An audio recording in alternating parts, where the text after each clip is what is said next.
Good day, this is Skull Session with Pontsho Mpelo. It's a beautiful spring day outside. I hope you're doing good. I am doing good.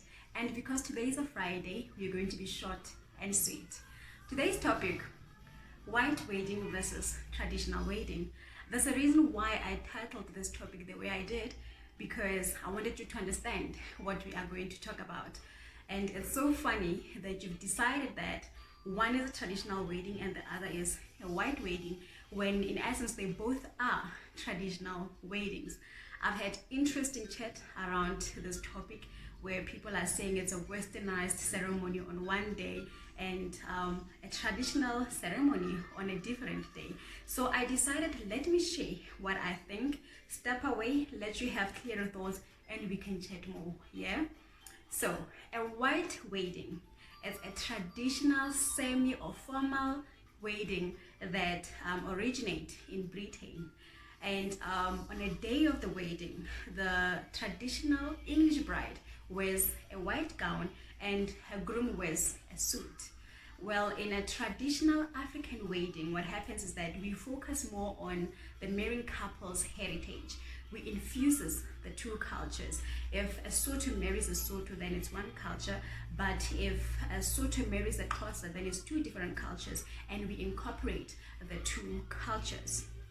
However, Christians as well, they believe in a white gown. They believe in a bride wearing a white gown, because for them it symbolizes purity, it symbolizes virginity, it symbolizes innocence. So it traces back to their roots of saying that no sex before marriage. So they do believe in a white gown. They believe that a bride needs to wear a white gown because for them white symbolizes purity, virginity, and a bride's innocence, do you understand, or a couple's innocence. So that's the only difference, but they are both traditional weddings. Ladies and gents, they are both traditional weddings. So let's go to what happens ka letsatsi la lenyalo. All right, everyone does what's commendable to them. A couple does what's commendable to them, and if they decide that they want to incorporate a Western ceremony into their beautiful wedding, for me, I don't see a problem with that. If they want to show cultural diversity, I don't see a problem with that.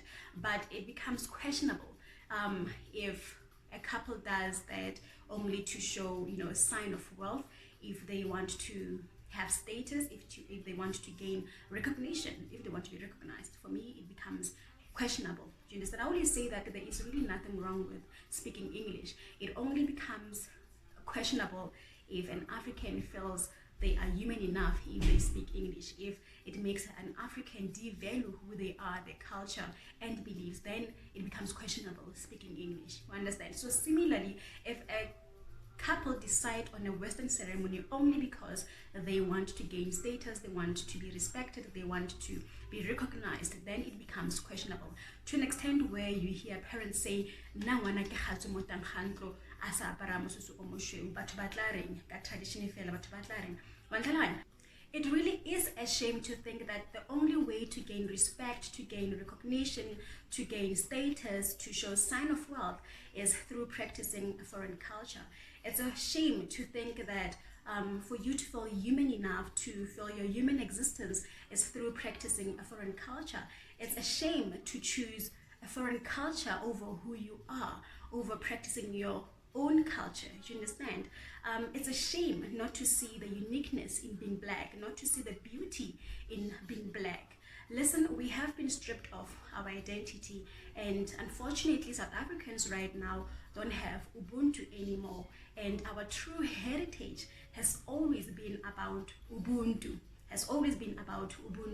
and if we don't fight to at least start there, where we retain our culture, heritage, our identity, then we will remain divided. Unfortunately, we will remain divided. And I'm sure you're asking yourself, but where do we begin? Where do we start?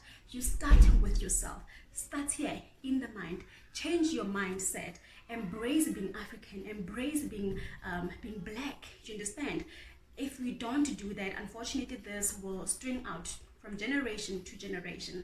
After doing that with yourself, after changing your mindset, after embracing being black, then move on to your children. Teach them what it is being black. Make them understand what it is being black. Teach them about our culture, our heritage, our true history. Celebrate Culture Day. Celebrate Heritage Month. Celebrate Heritage Day. Attend cultural events. Go to African museums. Go to heritage museums. You understand? Always practice. Show them what it is being black and make them understand what it is being black. We are now freed. We can do anything that we want to do. We can be anything that we want to be. But black child, as long as you don't lose yourself in the process, as long as you don't lose who you are in the process, let's keep the spirit of Ubuntu going. Let's keep the spirit of blackness going. Let's keep the spirit of African going.